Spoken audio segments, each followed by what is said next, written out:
Olá, eu sou o Diogo Garcia, sócio-diretor e líder do programa Emerging Giants aqui na KPMG. E eu sou a Carol de Oliveira, sócia-diretora de Private Enterprise da KPMG no Brasil. E hoje, no nosso podcast das Emerging Giants, a gente vai conversar com o Ricardo Correia, CEO e co-founder da Hamper, plataforma de prospecção digital B2B que tem apoiado empresas brasileiras a gerar leads mais qualificados para suas vendas.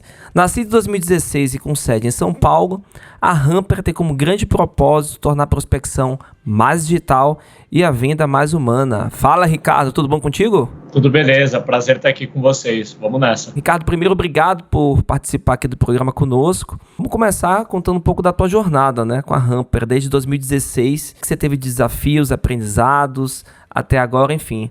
Essa jornada aí de um Emerging Giant que a gente sempre é muito curioso em saber. Poxa, aprendi muita coisa. Acredito que é relevante mencionar que a Hamper, ela começou em 2016, mas a minha história com esse mercado, ela começa muito antes, né? Eu já estava trabalhando no mercado de software há mais de 10 anos antes da Hamper. Toda a minha carreira, ela foi em marketing digital, muito próximo a vendas, né? Então, acho que como o fruto não cai muito longe do pé, quando eu fui empreender, eu decidi empreender com isso, né? Primeiro, eu tive uma agência de marketing que durou de 2012 a 2017, e na busca por desenvolver algo mais escalável, né? Viver um pouco do sonho da startup, né? E buscar um produto digital que tivesse apelo para venture capital e etc., que a gente acabou encontrando a Hamper. O produto Hamper não foi a primeira tentativa de produto nosso, mas certamente foi a mais bem sucedida, e a gente já tinha quase que um acordo interno na agência de que quando a gente acertasse um produto que desse tração, a gente se jogaria de cabeça e acabaria com um negócio de serviço que não era tão escalável. Então, assim, muito a grosso modo, foi assim que a Hamper nasceu. Em 2016, marketing já era digital, né? Mas vendas não. Então, eu tenho o sentimento de que eu perdi a onda de empreender com marketing digital, com algo escalável e tudo mais, que foi a onda que veio em 2011, 2012, foi quando eu comecei a agência. Mas tudo bem, em 2016 tinha um mercado logo ali do meu lado, né? Uma adjacência que era vendas B2B, eu sempre estive muito próximo de vendas, e vi que se não ia se transformar, precisava se transformar, porque se a gente for falar em vendas aqui, né, eu acho que até hoje, 5, 6 anos depois do surgimento da Hamper e de outros players, se a gente falar que vendas é uma profissão digital, há quem diga, né, que não é, né, vai falar, pois o estereótipo que vem na nossa cabeça ainda de vendas, ainda é de um trabalho meio baseado em dom, em arte, ou a gente indo para o extremo, para outro extremo, você tem a figura do telemarketing e tudo mais. O que eu quero dizer é que existem ranços, existem estereótipos ligados à área de vendas, e a gente tem um desafio aí de tornar vendas mais digital. Então, em 2016 era só mato, né? A gente viu que o problema ele era bem grande.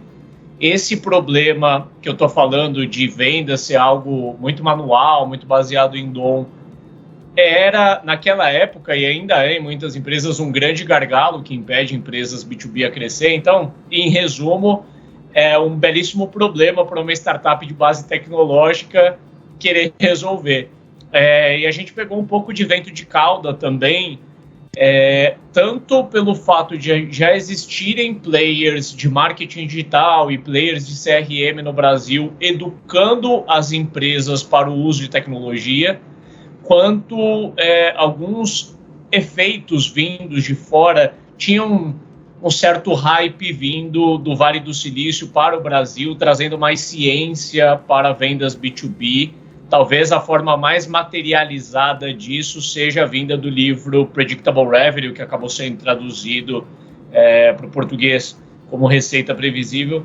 Tudo isso ajudou a gente a pegar aí também um vento de cauda que facilitou aí a construção tanto do produto quanto do brand awareness, coisas que a gente pode pensar aí ao longo da nossa conversa. Entendi. E olha, eu só acho que você não perdeu muito a onda das Martechs, não, porque ainda tem muita oportunidade. Agora, Pensando aqui, né, no propósito da Hamper de transformar as vendas em algo mais digital e mais humano ao mesmo tempo, é quase que um paradoxo, né? Porque achar esse equilíbrio é uma linha bem tênue.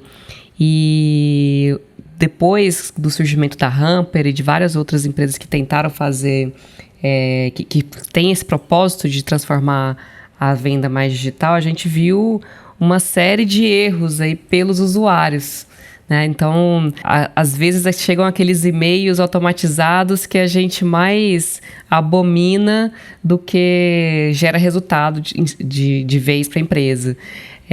Como você avalia, né, como as empresas deveriam evitar, como sair dessa vala comum aí do e-mail automatizado, dessas estratégias de outbound e realmente transformar a estratégia digital e humana? A gente achar que disparar e-mails de prospecção significa digitalizar o processo de vendas, né, a gente está muito enganado e subestimando demais o problema. Eu acredito que, como todo novo canal, as empresas, os usuários, né, elas vão com muita energia em busca de explorar esse canal, e esse canal ele acaba saturando relativamente rápido, né? Então a gente viveu já várias ondas, desde ondas de publicidade, depois ondas de marketing de conteúdo, né? Quem não lembra ali no boom do marketing de conteúdo, sei lá, talvez 2013, 2014, a gente sendo bombardeados pelos artigos de 3 dicas e não sei o que, 5 dicas e não sei o que lá, né? E aí agora a gente viu nos últimos anos essa onda de cold mail, né? Que é o canal de prospecção, né? A maneira que as empresas têm para contornar é se educando, né? O que eu acredito, assim, que é um desafio tanto dos players que oferecem tecnologia para vendas, quanto das próprias empresas, é não subestimar o problema, né? De que é só colocar um software. E eu acho que mais do que isso, né, onde eu vejo muitas empresas errando, é entender que vendas é uma disciplina fácil, que é só seguir um processo, então dá para contratar gente inexperiente para fazer e dar um total de 0 formação para essas pessoas fazerem e tentar robotizar o trabalho dessas pessoas, porque a única forma, né, de você trabalhar com alguém muito júnior que você não ensina é você colocar a rodinha na bicicleta dessa pessoa, né? E aí seria robotizar o máximo possível do trabalho. Eu acho que é essa junção de uso excessivo de tecnologia, mais pessoas que não foram preparadas para fazer, que acaba resultando nessa anomalia que a gente vê hoje, né? Agora, se eu fosse apontar um caminho, né, para empresas que querem construir vendas digitais, começa pela implantação de tecnologia, mas na verdade eu acho que começa pela mudança do modelo mental das empresas. É que para você ter uma cultura digital, não tem como você fazer sem tecnologia, né? Basicamente isso. Mas a tecnologia sozinha, ela não resolve os problemas. Então você tem que ter uma mudança de modelo mental e entender que vendas é uma competência da empresa, que ela é tão qualificada quanto desenvolvimento de software, quanto finanças, e aí por aí vai. E sendo assim, não dá para resolver o problema contratando gente despreparada e, pior, mantendo essas pessoas despreparadas e investindo somente em microgerenciamento, né? Eu acho que se a opção que a empresa tem, a única opção é contratar gente júnior para formar, porque é caro trazer profissionais mais qualificados, tudo bem, mas ela vai ter que investir em formação dessas pessoas e pavimentar o caminho dessas pessoas através da tecnologia. Mas só contratar o software e só contratar a pessoa júnior e deixar tentar rodar sozinho, vai chegar no ponto que a gente abriu aqui falando, né, dessa anomalia dos e-mails genéricos aí, que é o que a gente vê aos montes. Exatamente. E, bom, existem vários estudos que mostram que em torno de metade dos leads, ou até mais do que isso, que são gerados pelas empresas, são perdidos ao longo do caminho por ineficiência mesmo de processos internos de cadastro, de um CRM eficiente, de pessoas não muito bem treinadas, né, para fazer com que toda a jornada do lead seja concluída com sucesso. Conta um pouquinho pra gente sobre a solução da Hamper e como vocês podem ajudar a superar esse tipo de problemas. Legal, Carol. No fundo, essa estatística de desperdício de leads, dá pra gente olhar para ela de várias óticas diferentes, né? O benchmark nacional e internacional, ele varia por setor, por porte de empresa, mas do total de leads gerados de uma empresa, vão chegar até o fim e ser convertido em venda entre 10% e 20%. Então, essa é basicamente o benchmark de eficiência do processo. E está tudo bem, porque faz parte do processo de venda. Nem todo lead convertido, seja via prospecção, seja via campanha de marketing digital, ele vai originar uma venda dentro do ciclo médio de venda. Eu acho que isso está previsto, ou deveria estar previsto no funil de venda de toda a empresa. Essa estatística de que 50% dos leads é desperdiçado é uma estatística de engajamento de lead, o que é um pouco mais preocupante, porque é basicamente o seguinte: uma empresa ela investe em marketing digital, em campanhas, em vários canais de aquisição de clientes, para fazer com que o lead chegue no seu site ou chegue nas suas landing pages de produto e converta, e vira o que a gente chama de levantada de mão, ou um inbound lead, cada empresa da sua própria nomenclatura. Destes, 50% acaba não avançando para a próxima etapa, que seria um touch point com alguém do time comercial, que seria um conference call para um diagnóstico, demonstração de solução, ou até uma reunião presencial, se for o caso de uma empresa que tem uma venda um pouco mais corpo a corpo, né? Então, esse é um número bastante gritante, porque o desperdício ele acontece pela falta de engajamento, falta, seja de ferramental, ou falta de iniciativa do time de vendas em engajar com esse lead. E se a gente for colocar na ponta da caneta, significa que se uma empresa ela gasta R$100 mil de marketing digital por mês, R$50 mil vai pelo ralo, gerando leads que acabam não tendo um ponto de contato ali com a área de vendas, que vai, por sua vez, implicar em insatisfação desse lead, a casos até que vai parar no Reclame Aqui, coisas assim, porque o lead realmente converteu e não recebeu contato, acaba se tornando um detrator, né? Conectando isso com a maneira como a Hamper atua, né? A gente nasceu como uma plataforma de prospecção. Então, quando a gente foi entender o trabalho analógico do profissional de vendas que impede a empresa de crescer, a gente viu que a dor estava na prospecção, em fazer cold call, levantar lista, basicamente mais da metade do tempo do time de vendas ia embora nisso. Na medida que a gente foi crescendo, né, a gente falou, a história começou ali em 2016, 2017, 5 anos depois a gente conseguiu resolver essa dor em um número significativo de empresas, e a gente vai seguir fazendo isso e melhorando esse produto, mas a gente viu que existem outras dores nas adjacências.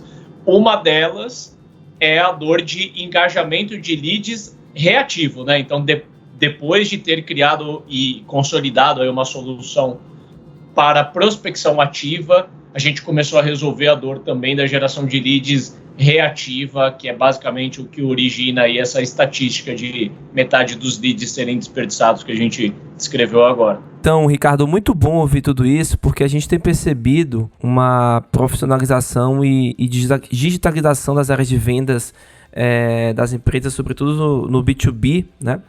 E é um dos maiores desafios até no universo aqui das Emerging Giants, né? Então, soluções, ferramentas, né?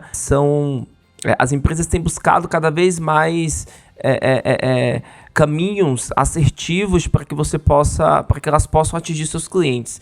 Mas isso se tornou um grande mercado. As Martechs, né, têm ajudado as empresas e, obviamente, você tem investidores olhando para isso, né? Porque essas empresas crescem, como você próprio trouxe o exemplo da da Hamper, né, que em 6 anos já está nesse patamar. E em 2021, vocês recebem um aporte da Domo Invest de 8 milhões de reais. Em 2022, vocês compram a Lahar, né, que para crescer no mercado inbound. E aí eu te pergunto o seguinte, qual é o próximo passo, né? O que é que a Hamper quer daqui para frente, né? Como uma gigante emergente que tem resolvido dores de tantas empresas, que se posiciona nesse ecossistema, né, de forma mais profissional para que as empresas possam fazer o que, enfim, né, o que os investidores mais querem, que é crescer e vender, né? Então, como é que vocês vão, o que é que vocês veem daqui para frente? Perfeito. Se a gente for olhar para a cronologia aí da Hamper, parece que a gente segue bem o playbook da startup, né? É claro que para quem está do lado de dentro, a história ela é muito mais tortuosa, ela parece muito mais com um labirinto do que com uma linha, né? Mas pela limitação de tempo aqui, eu vou contar a história como se ela fosse linear, né? Quando a gente tracionou a empresa em 2017, a gente captou um anjo com a tese de deixar de operar com produto MVP e construir um produto realmente mais estável, né, mais capaz de entregar a nossa proposta de valor. A gente conseguiu entregar um crescimento grande que nos levou até o seed com a Domo que você comentou. Já no seed, a gente já tinha uma tese de continuar crescendo como um player de automação de prospecção, mas de começar a explorar algumas adjacências. Uma delas é a de engajamento de leads, que a gente desenvolveu um produto quase que do momento que a gente captou o seed até o lançamento desse produto que aconteceu no começo do ano, que é o Hamper Engage.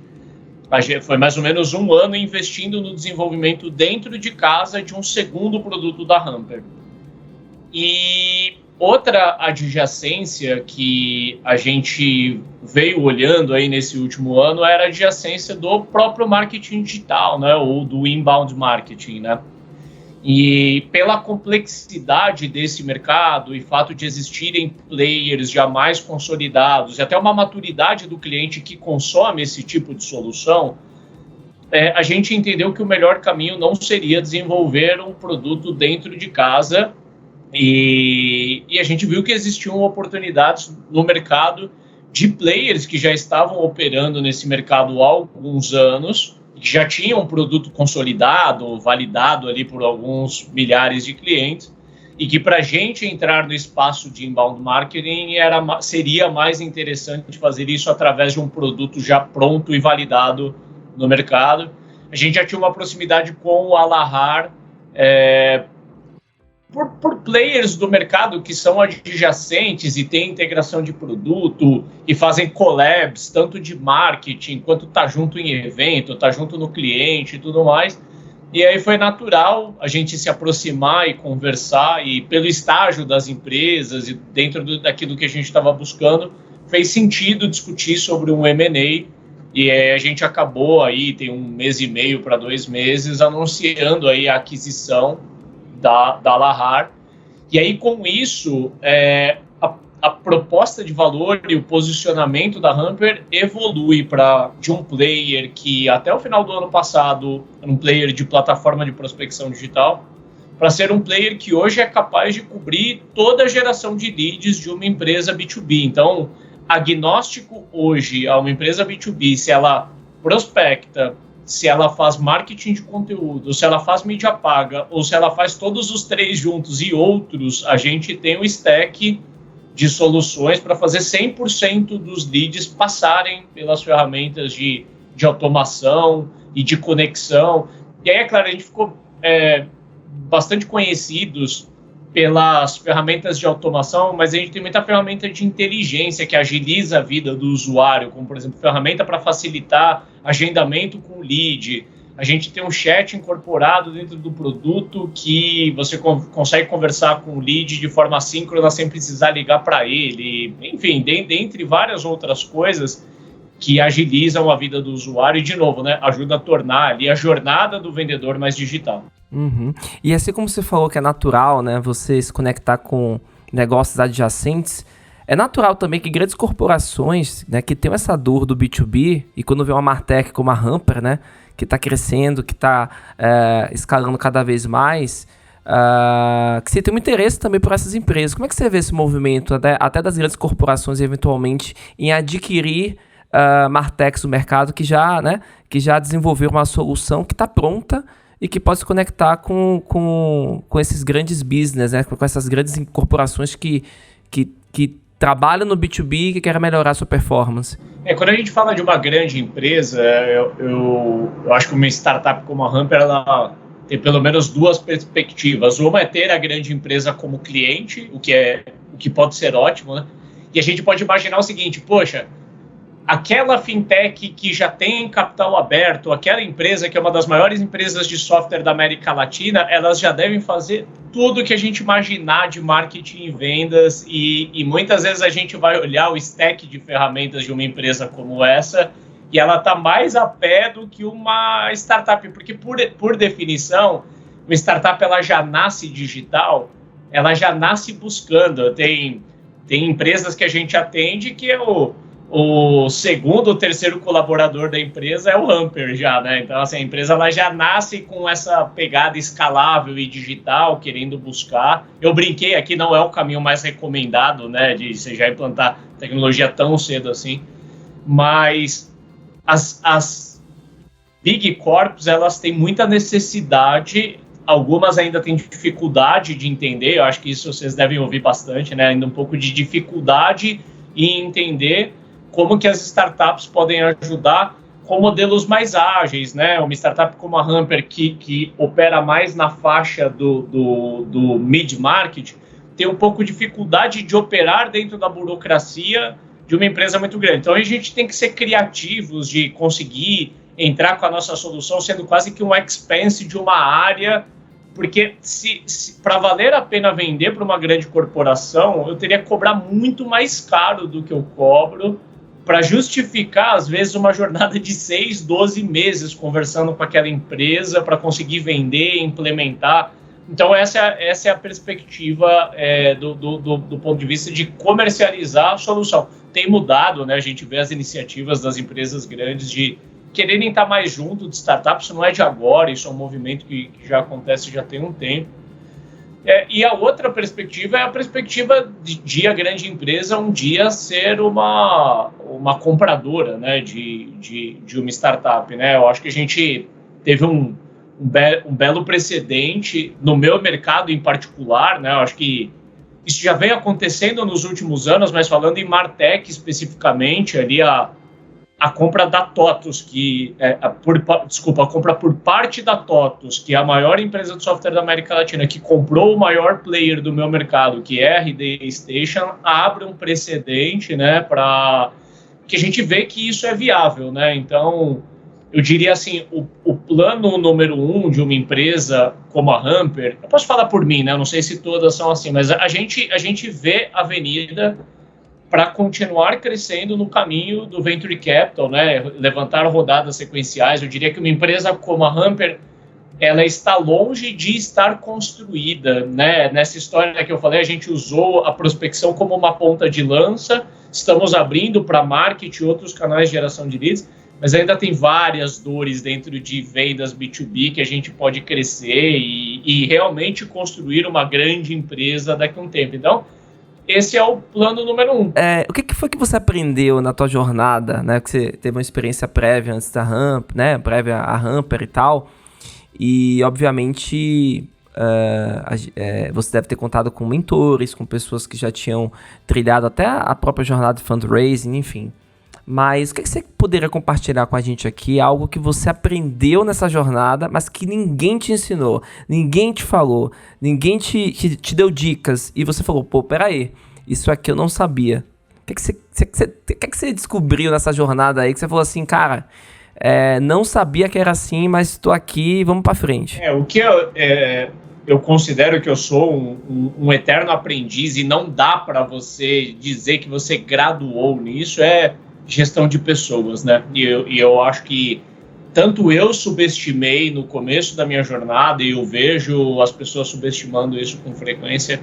Gerir time é um negócio complexo demais. E aqui, quando eu digo gerir, não são só as competências técnicas do tipo, poxa, recrutar, fazer onboarding, existem playbooks para essas coisas, playbook até para desligamento, que eu acho que a gente tem que consumir, tem que entender, mas desenvolver pessoas considerando suas particularidades, você construir times heterogêneos e diversos não só do ponto de vista de sexo, etnia, mas de diversidade de opiniões e de competências e de backgrounds, pessoas que acreditam em coisas diferentes e se comportam de maneiras diferentes.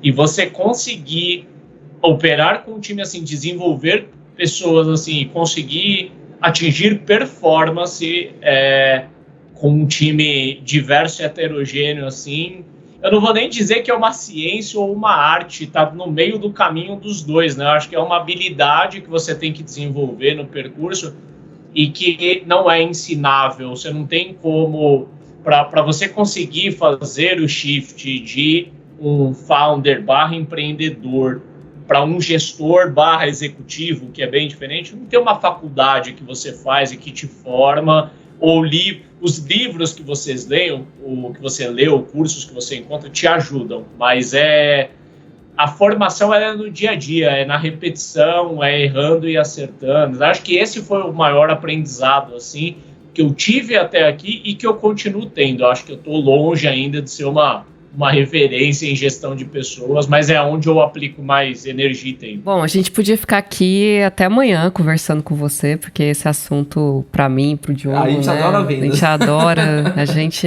vem do mundo de vendas, desenvolvimento de negócios, vendas complexas, marketing digital, então daria pra gente falar bastante aqui, mas a gente tem que controlar aqui o nosso tempo de podcast. E, Ricardo, você comentou que a Hamper foi criada baseando-se no livro Receita Previsível, do Aaron Ross.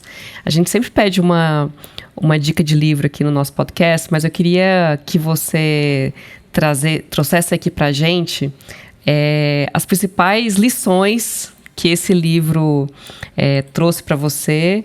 E quem ainda não leu, quais são os principais takeaways que você acha que esse livro te marcou? Legal.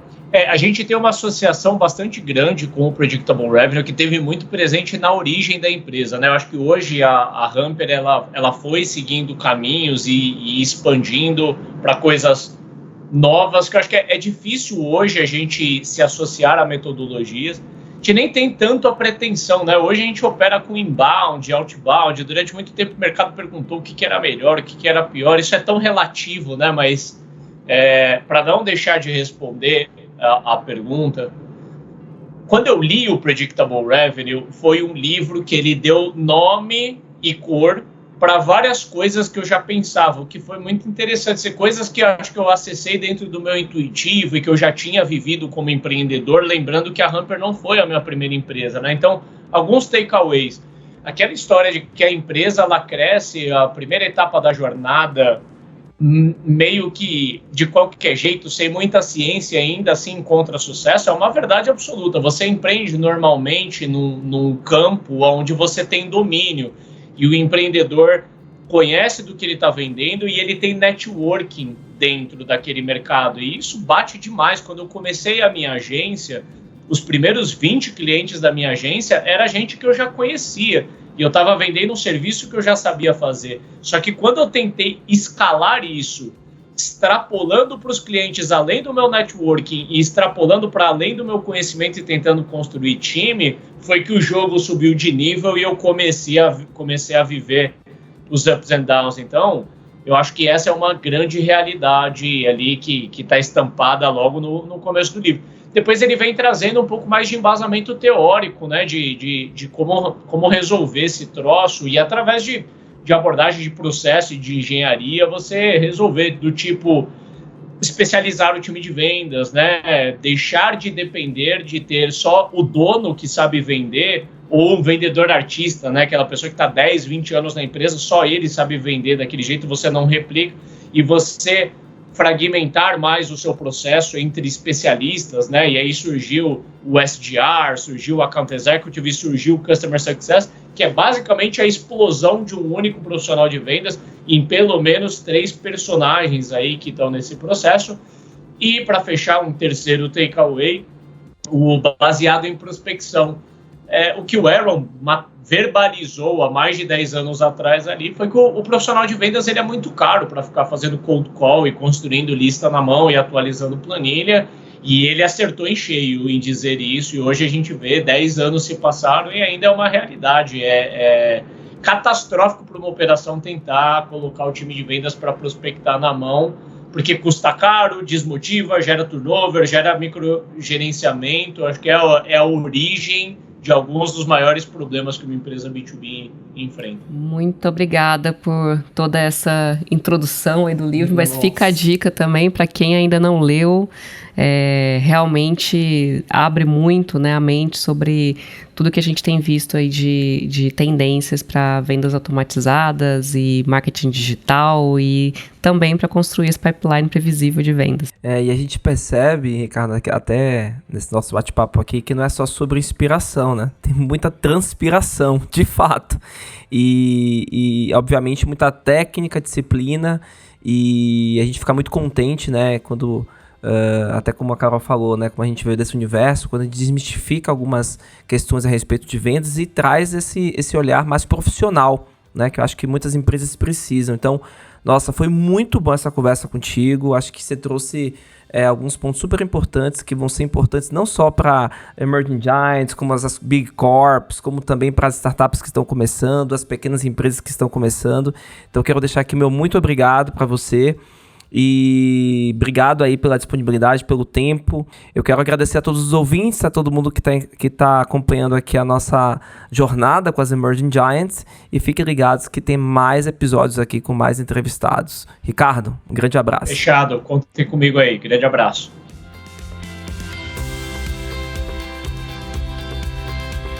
Você ouviu mais um podcast da série Emerging Giants. Aqui nós contamos as histórias das startups que mais crescem no Brasil.